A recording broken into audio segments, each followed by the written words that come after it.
So is it possible, which is something you've argued, that civilization started in the Amazon, in the jungle, I do versus the think so. coast?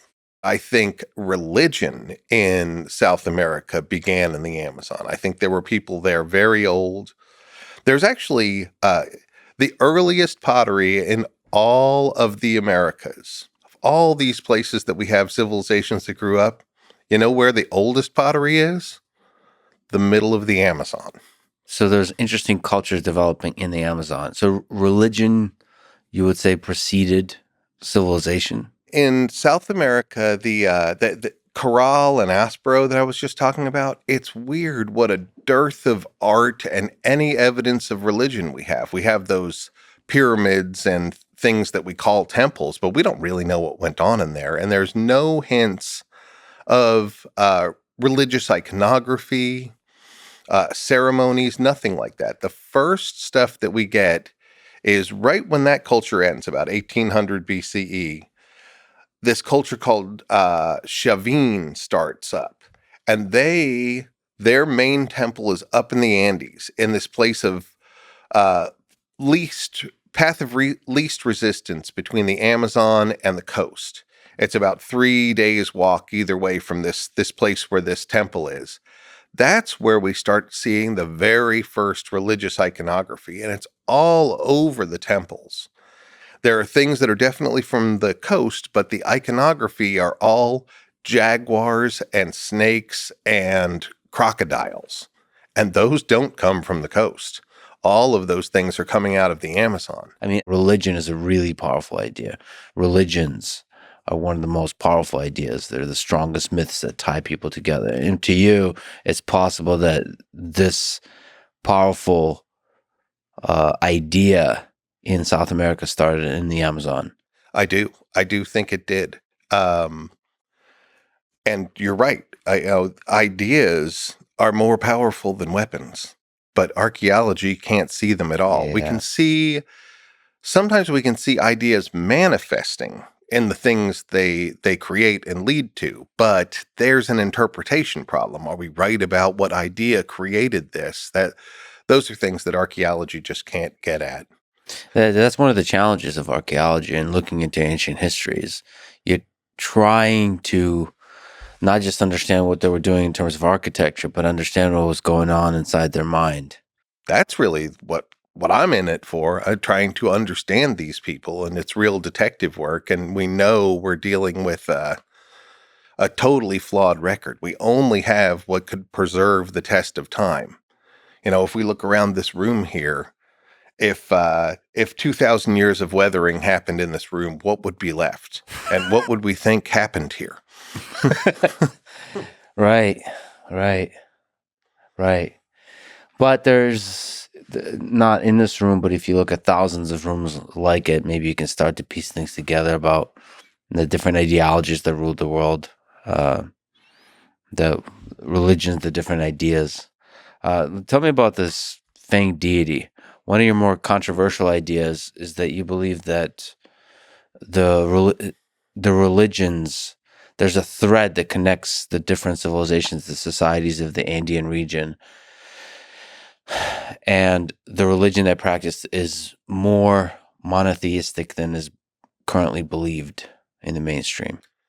That is exactly what I think. And I think it's all about this fang deity who somewhere thousands of years ago crawled his way out of the Amazon up into the Andes, and a religion took hold. That could have been kind of a combination of ideas from the coast and the Amazon, but he is the one creator deity, in my opinion, through all of these cultures. And the people in the Amazon still talk about him. His name is Vihomase in some groups. But they say that his emissaries on Earth are the jaguars, and that he is the creator deity. Why is the current mainstream belief is that a lot of the religions are not monotheistic? Well, there are bona fide pantheons. Greece had one, Egypt had one, Mesopotamia had one. Lots of the early religions of the old world were pantheons, and I think that was part of the problem.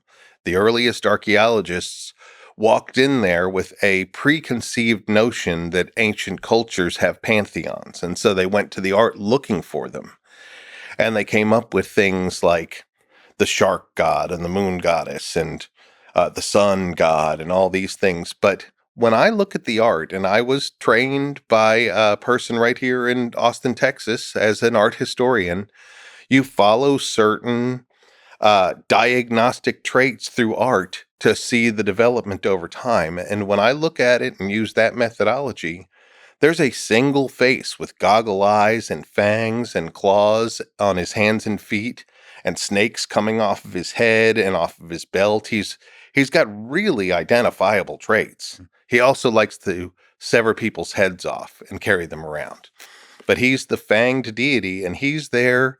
He shows up in Chavin de Huantar, the capital of that Chavin culture, and he keeps showing up through every culture, even thousands of miles away, throughout the next 2 millennium, right up to the Inca. The Inca have a creator deity they call Viracocha, but Viracocha is the fang deity. He is, when we do see him, by the time you get to Inca, they do this kind of like almost Islamic thing where they say you can't understand the face of Viracocha. So when they do put him in a cosmogram, they'll make him just a blob, like he's just unknowable, but he's at the very top. I think we're misunderstanding a lot of things that we used to say were deities as just supernatural beings. If we flip the mirror on Christianity and take a look at it, which of course Christianity's monotheistic, right? It would be heresy to say otherwise. But who are all these other characters? Who are all these angels and demons and, Jesus Christ? And I mean, I don't even know who the Holy Spirit is, but he's some sort of supernatural being. But it's that monotheistic system has lots of things that have supernatural powers that are not God. That's where I think the crux of us misunderstanding ancient Andean art is.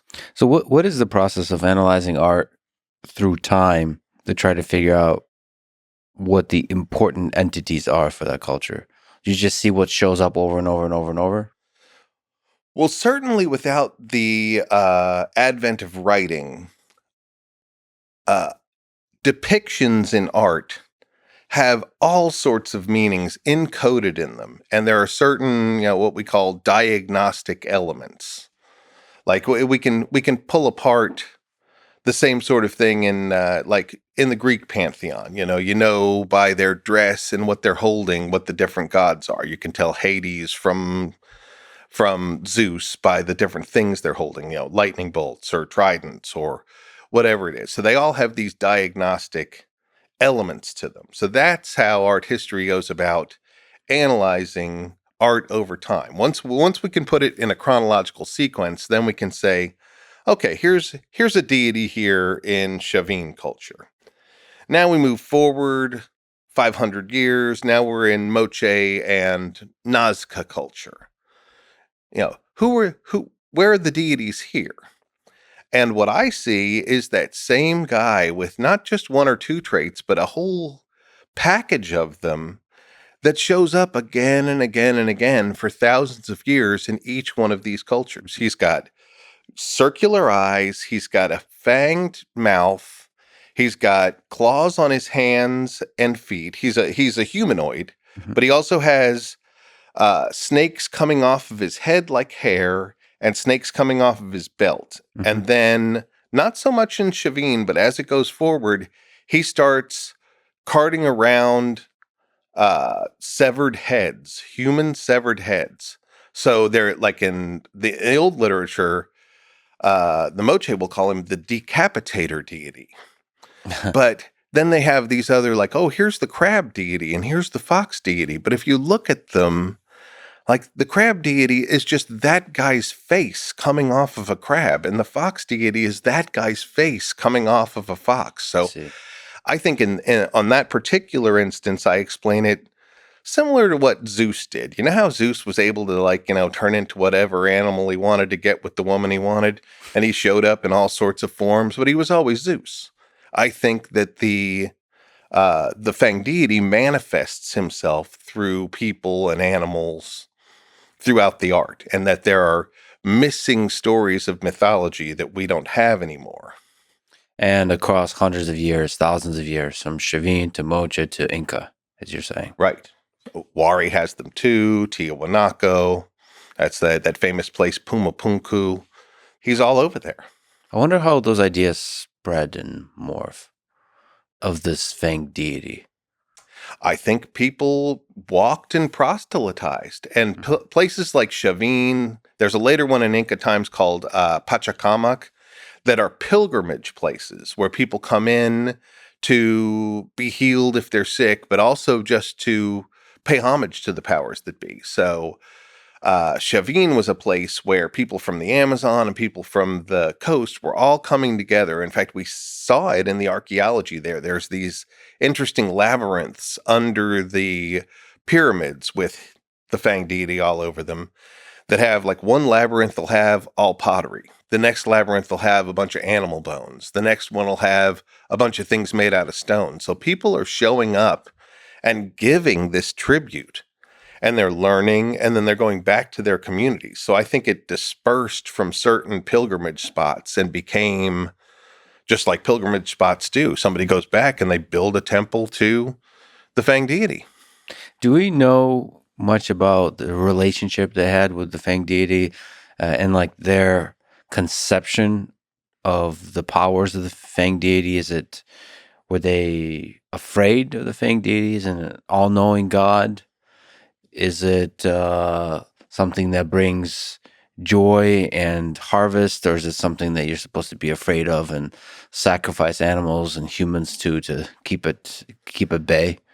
I think he had two sides of the coin. Like a lot of the Hindu gods are, one aspect is terrible, the other aspect is lovely.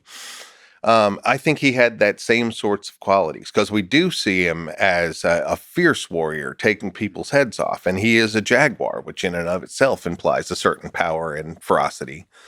But then there are other funny things about him, like he is definitely involved in a lot of healing ceremonies, and a lot of those healing ceremonies are involved with sex acts when it comes to the moche. There's this whole group of sexual pottery where priests are having sex with women or men, and some of them show their faces transforming into that fang deity, like he is acting through them.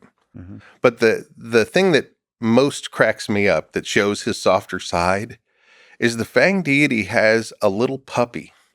He has a puppy that's like just dancing around his feet and like jumping up on him in various scenes. They see him again and again. Sometimes he's in these healing sex scenes. In fact, I tracked that puppy from other contexts to these sex scenes where where a priest was having sex with somebody in a house, and the fang deity, and there's a puppy just scratching at the door like, "Hey, you forgot me." And then finally one day I found one with the puppy having sex with the woman instead of the fang deity. I was like, "No, he really is very involved in this. What is this weird puppy?" So he's, yeah, he likes to take heads off, but he also has a puppy he adores. This is awesomely makes sense now, because I saw the opening of a paper you wrote 30 years ago on shamanism and the Mocha civilization. It reads, "The Mocha are the major focus of this paper. Sex, puppies, and headhunting will be shown to be related to ancient Mocha shamanism." So now I understand. I was like, well, the puppies. Puppies, yeah, it's true. And the headhunting, that's the decapitator aspect. And I've added rock and roll to that list since, actually. Which rock and roll, or music is also a big part of it.